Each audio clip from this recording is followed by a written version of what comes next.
I spent 30 years drawing faces, and I never once thought that was something to confess. That is what I did.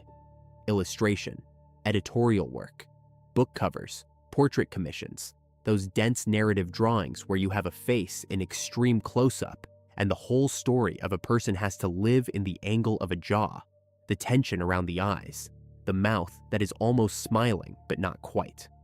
I was good at it. I understood faces, or at least I thought I did.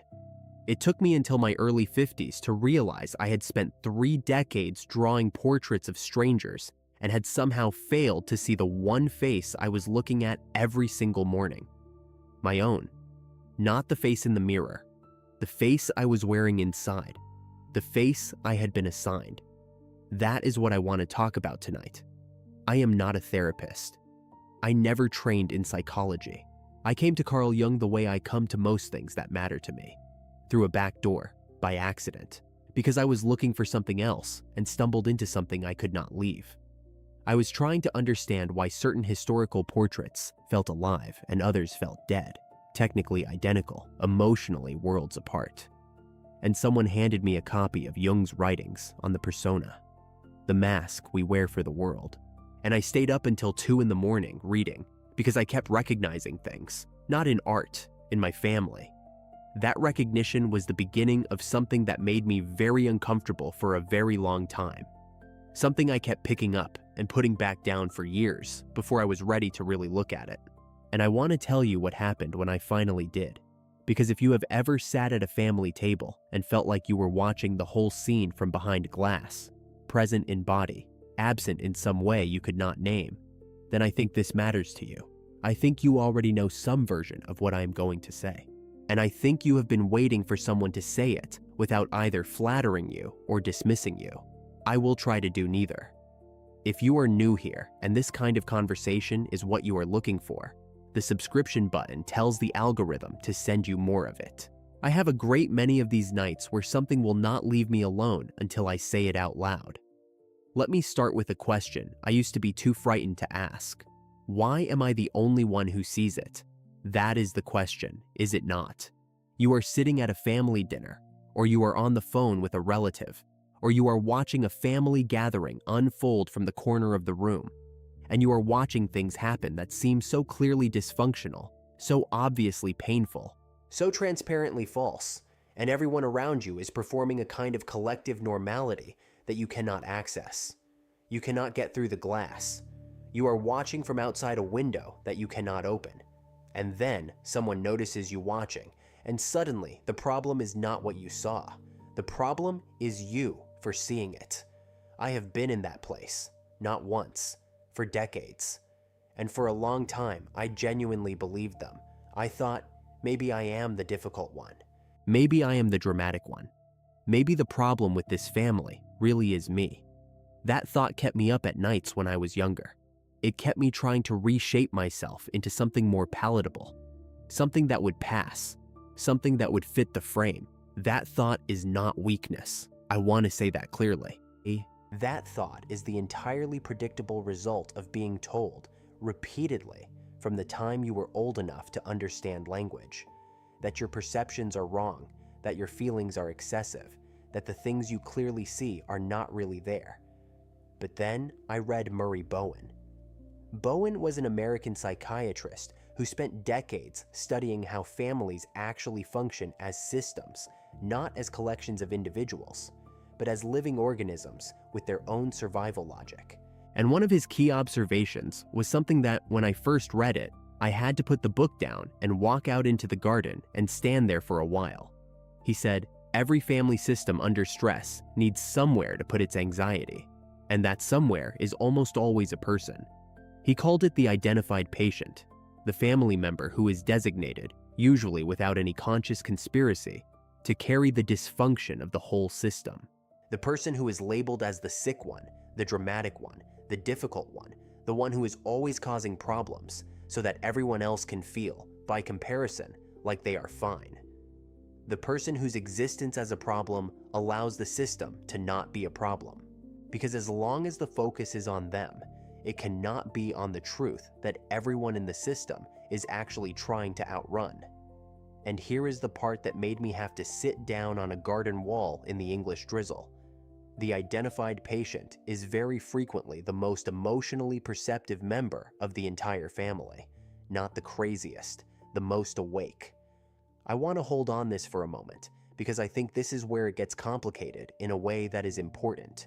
When I say the most awake, I do not mean superior. I do not mean more intelligent. I mean something much more specific. I mean the person who, for whatever combination of temperament and circumstance, is unable to perform the family's required emotional script. Every family has a script. Every family has a set of things that are not discussed, a set of feelings that are not expressed, a set of truths that are not named. And most members of the family learn, usually very early, how to participate in the script, how to smile at the right moments, how to change the subject at the right moments, how to look away. The black sheep cannot do this, or will not. Sometimes the distinction is not clear even to them, and because they cannot follow the script, they become the disruption in the system. Not because they are broken, because the system has decided that keeping the script is more important than being honest, and the person who will not keep the script must be explained somehow, must be contained somehow, and the most efficient way to contain them is to label them difficult, dramatic, oversensitive, crazy, the black sheep. I need to be careful here, because this is the point in any conversation like this where it can go wrong. It can become flattering in a way that is ultimately useless. Oh, you are the enlightened one. You are the brave one. Your family are the villains. And that is not what I am saying. That is the opposite of what I am trying to say. Most of the family members who participate in the script are not villains. They are people who are protecting themselves the best way they know how, from pain that they have not had the tools or the safety or the resources to face directly. They learned very early that looking directly at certain things is dangerous, and they built elaborate and mostly unconscious systems to avoid having to look. The black sheep, by being unable or unwilling to participate in those systems, forces a confrontation, not intentionally, just by existing as they actually are. And that is terrifying to a system that has organized itself around not being confronted. So the system responds the way systems respond. It labels the threat. It isolates the threat. It reassures itself that the threat is the problem, not what the threat is threatening to reveal. This is where Jung comes in. Jung spent a significant portion of his intellectual life working on what he called the shadow. The unconscious parts of ourselves that we find unacceptable and therefore refuse to look at directly. The emotions we cannot admit to, the traits we cannot acknowledge, the impulses we cannot own. And one of his most important observations was this: what we cannot face in ourselves, we project outward. We see it in other people. We attack it in other people. We distance ourselves from people who embody it, because having them near feels intolerable in a way we cannot explain. Jung's insight was that this happens not just in individuals, but in groups, in communities, in families. When a family cannot face its collective shadow, it finds someone to carry it. Someone who, by their very nature, reflects back what the family refuses to see. That person becomes, in Jung's language, the screen for the family's projections. Everything the family cannot own, cannot acknowledge, cannot bear to examine in itself, gets projected onto this person. And they are blamed for what is being projected onto them. Let me make this more concrete, because I think abstraction can let us off the hook here. What I mean by shadow projection in a family context looks something like this. There is a family where anger is not allowed, not forbidden explicitly, just never modeled, never validated, treated as something that belongs to certain kinds of people, low people, uncontrolled people, people this family is not. So the anger does not disappear. It goes underground. It surfaces as passive control, as strategic silences, as illness that arrives at convenient moments, as a particular flatness in the house that you feel as a child but cannot name. And one child, for whatever reason, temperament, position, sensitivity, cannot participate in the underground economy. That child's anger is visible, present, on the surface. And so that child becomes the angry one, the difficult one, the problem, the anger that the entire family system is generating, that child is carrying alone and displaying for everyone to see. And everyone can look at that child and feel the full weight of their own relief. It is not us. It is her. It is him. I knew that child. I was that child, in certain ways that I am still unpacking. And here is what I spent years not understanding. The relief the other family members feel is real. It is not performed. The human need to locate a problem in a specific person rather than in a system is not malicious. It is actually how minds under stress function. The identified patient serves a real psychological purpose for everyone around them. That does not make it right, but it makes it comprehensible in a way that, for me, changed something. When I understood that, I stopped feeling quite so much like I had been personally attacked, and I started feeling something else. Something more complicated and more true. Something I'm still not sure I have the right words for. I want to tell you about a specific afternoon. I was in my studio about 4 years ago, and I was working on a commission, a portrait of a woman in her 70s. Her daughter had commissioned it as a gift. The reference photographs showed this woman with a very particular expression. Not happy, exactly. Not sad. Something between them. Something long. Something that had been going on for decades and had settled into the face the way old handwriting settles into paper. And I kept trying to understand what that expression contained. I kept trying to get into it, and at some point I put down my pencil and I realized I had been looking at that face for 2 hours, and I had not drawn a single mark. I had been thinking about my mother, not consciously. That is the thing about these recognitions. They do not announce themselves. They arrive sideways. I was thinking about a specific Christmas years ago when I said something at the table that was simply true. I said it because it seemed obvious, and I did not understand why no one else was saying it. It was not a cruel thing. It was just true. And the response was not argument. It was not discussion. It was silence. And then a kind of collective tightening. And then the conversation moved somewhere else. And for the rest of the visit, I was treated with a particular careful distance. The kind of distance that communicates, we have decided not to see you until you decide to unsee what you saw. I had been carrying that Christmas for years without knowing it. And sitting there in my studio with the woman's face in front of me and the pencil in my hand and nothing on the paper, I thought, I almost didn't keep going with any of this.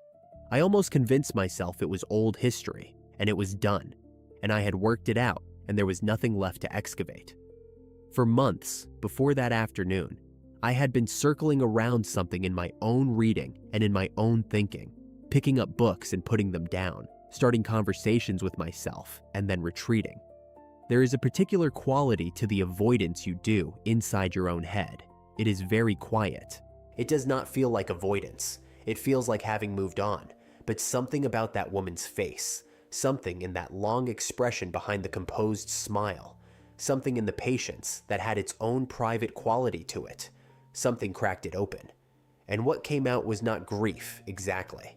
Or not only grief, it was also something like fury, a quiet fury, the kind that has been waiting a long time and has learned to be patient. Fury at the specific injustice of being told for decades that what I saw was not really there, that my perceptions were the problem, that my refusal to pretend was the wound I was inflicting on people who loved me.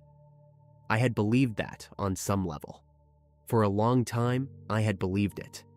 And sitting there 4 years ago, I began to understand that I had been participating in a version of the same script. The script that says, the identified patient is the problem. I had internalized the label and made it part of how I organized myself. Not by acting it out. I was not difficult in the way the family required me to be, not in most of my life outside that room, but by carrying the fundamental question underneath everything. Is there something wrong with me? Is my way of seeing the world actually a defect?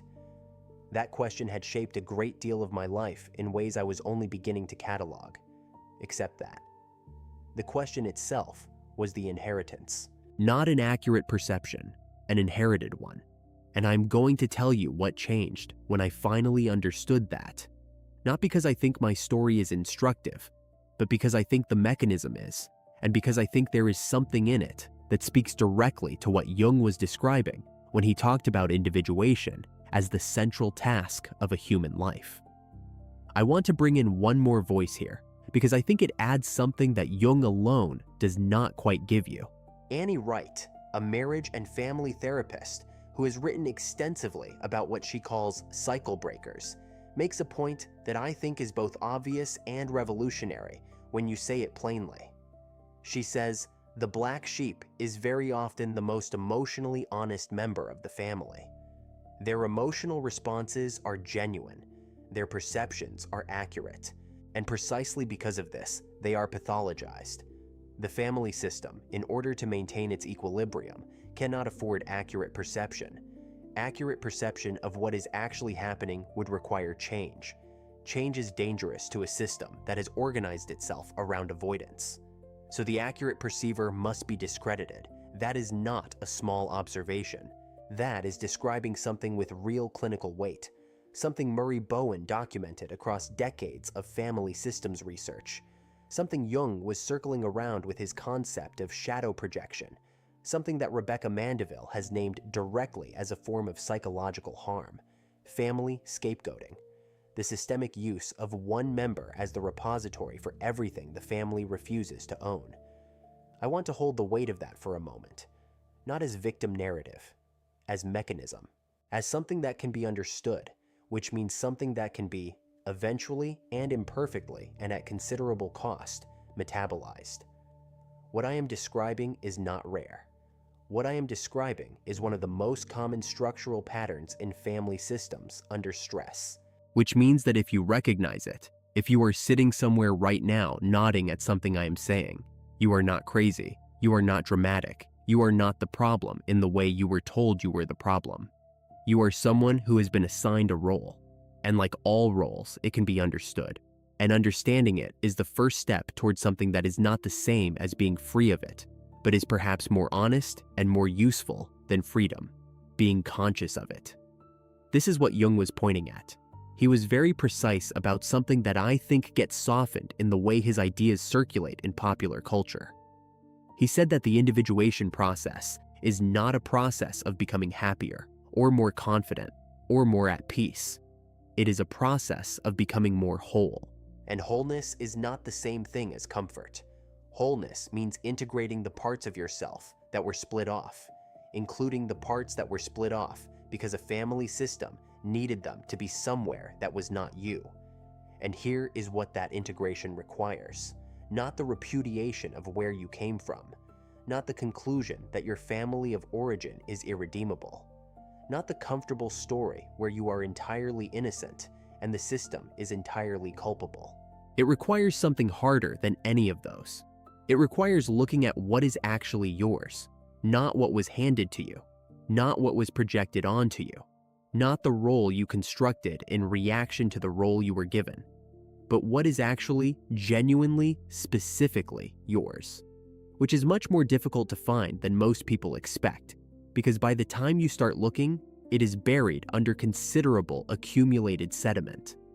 I spent 30 years drawing other people's faces, and I was good at it, and I was honest at it, and I found in it something I genuinely loved. But I also used it. I used the work of looking outward as a reason not to have to look inward with the same quality of attention. The studio was a room where I could be completely myself, which meant that outside the studio, I was being someone else, someone more managed, someone who had learned not to say the obvious thing at the table. That realization, when it came, was not dramatic. It arrived the way most important things arrive, quietly, sideways, when I was doing something else entirely. Sitting in my studio with a pencil I was not using and a face I could not stop looking at. I want to tell you what actually changed. What changed is not that I fixed anything. What changed is that I stopped being confused about what the problem was. For most of my adult life, I had been living with a low-grade confusion that I could not name. A sense that something was off, that I did not quite fit, that there was a version of me that I kept almost accessing and then losing. I thought it was about my career, or about relationships, or about Lincoln. Lincoln is a beautiful city, but it is a small world, and there are days it presses on you. I gave the feeling different explanations at different points in my life, but the feeling itself was consistent. And when I finally understood the mechanism, when I understood what a family system does with its anxiety, when I understood what shadow projection means in practice, when I understood that the identified patient is not the origin of the problem, but the location where the problem is made visible, something shifted. The confusion resolved, not into happiness, into clarity. A clarity that was, if I am honest, more uncomfortable in certain ways than the confusion had been, because the confusion had a quality of hope to it. Maybe the feeling will go away. Maybe I will figure out what I am doing wrong. Maybe I will become the version of myself that finally fits. Clarity does not have that hope. Clarity says, there was never a version of you that was going to fit that frame. The frame was not made for you. The frame was made for what the system needed you to be. And that means the life's work is not to fit the frame. The life's work is to understand what shape you actually are. That is what I find most true and most difficult about Jung's concept of individuation. It is not a destination. It is not a process you complete. It is a practice of continuing to ask the question, what is actually mine? And the question does not get easier, but your relationship to the not knowing can change. You can learn to live in it with more honesty and less shame. The cost of this, and I want to be honest about the cost, is that you cannot unknow it. Once you understand the mechanism, once you see the family system as a system, once you understand the role that was assigned to you and why, once you can name the shadow projection and the identified patient and the collective anxieties that got poured into the shape of your name, you cannot look at your family the same way you did before. Not with contempt. That is not what I am describing. With clarity, which is both easier and harder than contempt. Contempt has a kind of distance to it. Clarity keeps you present with people you love or people you try to love, while understanding things about the system they are embedded in that they may never be willing to understand themselves. I still have family, I still see them, but I see them now in a way that I cannot unknow, and there are moments when that knowledge sits very heavily, when I watch patterns repeat, when I see the same projections landing on different people in the next generation, when I understand with a precision that I would have found incomprehensible 20 years ago what is actually happening in the room, and I cannot say it, not because I am afraid anymore, but because you cannot offer someone insight they have not asked for and expect it to be received as a gift. That is one of the harder lessons. The understanding does not purchase the right to share it. What it purchases, if you do the work of actually metabolizing it, rather than just intellectualizing it, and there is a real distinction there, one I am still navigating, is a different kind of relationship with yourself. One that is not organized around the question, what is wrong with me? One that can ask, instead, what is actually mine? What do I actually see? What do I actually feel underneath the management and the accommodation and the years of learning to look away at exactly the right moments? Those are the questions individuation asks, and they are not comfortable questions. But they are, I think, the right questions. The questions that lead somewhere real rather than somewhere managed. I want to go back to that afternoon in my studio, the portrait I was not drawing, the woman's face with the long expression. Eventually, I picked up the pencil and I drew it. And what came out was different from what the reference photographs showed. Not inaccurate, but more complete. I drew something in her face that was not visible in the photograph. Something behind the composed expression. A patience that was not quite contentment. An endurance that had its own quiet dignity. When the daughter came to collect the portrait, she looked at it for a long time. And then she said, "That is exactly right. That is her." I did not know how to say it, but that is exactly right. And I understood, standing there, that what I had drawn was not what the commission had asked for. It was what honesty required. That is what 30 years of drawing faces had actually been teaching me. Not technique, permission. Permission to look directly. Permission to draw what is actually there rather than what is requested. And I realized that the permission I had been granted professionally by clients who trusted me to see them truly was the same permission my family had spent my whole childhood revoking. See us the way we need to be seen, not the way we actually are. I spent so many years thinking the problem was that I could not comply. Now I think the problem was that I kept trying to. I want to say one more thing before I close, and it is the thing I have been circling around since the beginning. There is a concept that extends naturally from Jung's work on individuation, and it matters here. When the black sheep does the inner work, not the intellectual understanding of the mechanism, but the actual slow and painful and unglamorous work of figuring out what is theirs and what was handed to them, of metabolizing the shadow they were assigned to carry, something happens that extends beyond them. The family system loses one identified patient. The projection loses a willing screen. And what has been invisible in the system becomes, by degrees, slightly more visible. Whether the family can use that visibility is not in the black sheep's control. That is a hard thing to sit with. You cannot rescue people from their own avoidance. You cannot force a system to look at what it has spent generations refusing to see. Most of the time, when the identified patient begins to individuate, begins to put down the role, begins to stop being the visible symptom, the system simply finds another location for the symptom, another person, another crisis, another explanation that keeps everything looking at something other than itself. But sometimes, not always, not reliably, not in ways that can be engineered or guaranteed, something shifts. A parent asks a question they have never asked. A sibling reaches out in a different way. The rigidity of the system softens, almost imperceptibly, because the person who is holding a certain tension in place by carrying it alone has stopped carrying it alone. I am not promising that. I am describing something I have witnessed and that the literature on family systems describes as a possibility, not a certainty. What I am certain of is the other part, the part that is entirely within your control, or at least more within your control than the rest of it. The work of understanding your own role in the system, the work of distinguishing between what you actually are and what you were assigned to be. The work of building, from the inside outward, a self-understanding that does not require the family's validation to stand. That is not separation. It is not rejection. It is individuation in the most precise sense of the word, becoming individual. Becoming, for perhaps the first time, specifically yourself. And if Jung is right, and I think he is, not because I am a Jungian or an academic or anything with a credential, but because I have sat with this material for years now, and it keeps being true in ways I can verify against my own experience.